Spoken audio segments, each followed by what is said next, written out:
Pretty লাগছে, সুন্দরও লাগছে, সুন্দরও লাগছে, প্রিটিও লাগছে, দুটোই ওকে, গপ্পগুজব শুরু করি, তারপর খেলাধুলা হবে। চলে এসো তোমরা পোডিয়ামে।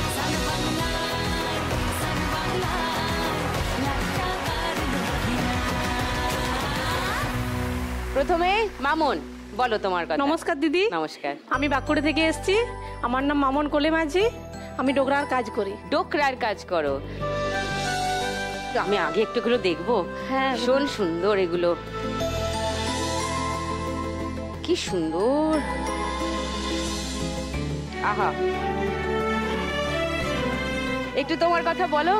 আমার হাজবেন্ড 2011 সালে এটা শুরু করেছিল। আচ্ছা। হ্যাঁ, মানে ও নিজে আর্ট কলেজে পড়াশোনা করেছে, তারপরে এই কাজটা ও নিজের মধ্যে শুরু করেছে। তিনিও ডোকরা শিল্পী? হ্যাঁ, উনি ডোকরা শিল্পী। ওকে। তারপরে আমার 2016 সালে আমার বিয়ে হয়। আসার পর দেখি তখন দুজন নিয়ে কাজটা শুরু করেছিল। আচ্ছা। তারপরে আমারও এসে ভালো লাগে, আমিও আস্তে আস্তে এই কাজটা করতে শুরু করি ওদের সাথে। তারপর সেই আমার শুরু, তারপরে এখন আমরা 14 জন মিলে কাজ করি। কিভাবে করো? মানে ডোকরা ব্যাপারটা নিয়ে আমার খুবই উৎসাহ এবং মানে কি বলো ওটাকে কৌতূহলও আছে, কারণ মানে দারুণ লাগে আমার, আমি কেন জানি না আমার ডোকরা ভীষণ ভালো লাগে। প্রথমে ওটা মাটির ডাইস করা হয়। মাটির ডাইস? হ্যাঁ, মাটির ডাইস করানোর পরে মোম দিয়ে, মানে মোমটাকে সরু সুতো বানানো হয়। সুতো? হ্যাঁ। আচ্ছা। সেটার মেশিন আছে, সেই মেশিন দিয়ে সুতো বানানো হয়, দিয়ে সেই সুতো দিয়ে ডিজাইন করা হয় ডাইসটার উপরে। সুতো দিয়ে ডিজাইন করা হয়, তারপরে সুকো ডিজাইনগুলো রয়েছে না, এগুলো সব সুতো দিয়ে বানানো। এত সূক্ষ্ম কাজ ডোকরাতে হয়। আর এই ভারী কি করে হয় এত? এর পুরো পিতল আছে, পুরো পিতল।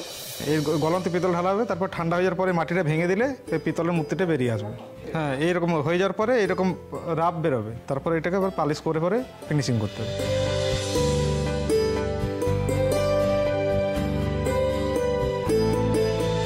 এই ধরো এইরকম একটা মূর্তি, এই যে মা দুর্গা, হ্যাঁ, সপরিবারে, পিছনে চালচিত্র, এইটা বানাতে কতদিন সময় লাগে মামুন? এটা মানে একটা মানে অনেকগুলো অর্ডারের সাথে বানানো হয়, তো মানে অনেকগুলো, মানে 30 পিস আইটেম বানাতে গেলে তোমার এক মাস লাগে।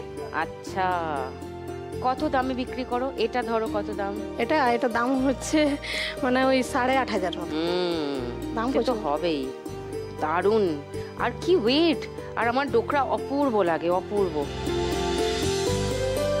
মামুন, তুমি আজকে এই খেলায় যদি যেত আর 1 লাখ টাকা পাও, কি করবে? আমি যদি 1 লাখ টাকা পাই, তাহলে আরো কিছু গ্রামের মেয়েদের নিয়ে কাজটা আরো করতে চাই, মানে গ্রামের মেয়েদের নিয়ে। আচ্ছা, তোমার টিমে অলরেডি বললে 14 জন আছে, কিন্তু ছেলে আছে। আচ্ছা, তুমি মেয়েদের এর মধ্যে মেয়েদের কিছু নিয়ে করতে চাই, আর কিছু